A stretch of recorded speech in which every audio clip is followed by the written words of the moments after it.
Hey everybody, today we're gonna get mooned.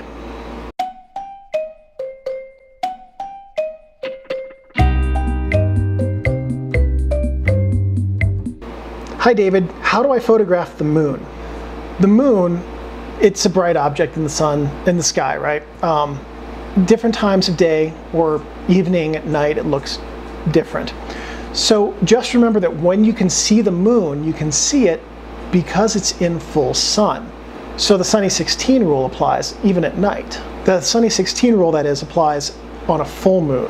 If you're shooting the moon when it's waxing or waning or ebbing or it's a crescent, you're going to need different apertures. In the same way that if you're in shade or indoors, you're going to need different apertures. So in practice, I don't like to shoot a full moon. I mean, a shot like this full moon shot can be nice, but in general, a full moon shot can generally be kind of boring. So if you shoot the moon when it's at different phases, you'll be likely to get better or at least more interesting images because you can get more of the moon's detail because you're not oversaturating your film or your camera with light from the moon. So here's a photo I took where the moon was not full, and I'd like to think it's a significantly more interesting photo, but that's when you're just shooting the moon against a dark sky. So try it with different apertures. Full moon anywhere from 16 to 11 works pretty well.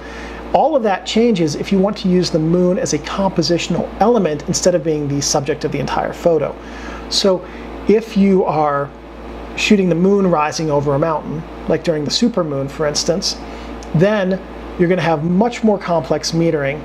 And part of that's going to depend on the time of day as well. So there aren't any hard and fast rules for that except to say, bracket your images. If you're unsure of your meter reading or you're unsure of your setting, take 5 photos, each of them separated by a stop, with your best guess as to what the actual meter reading should be as the middle photo.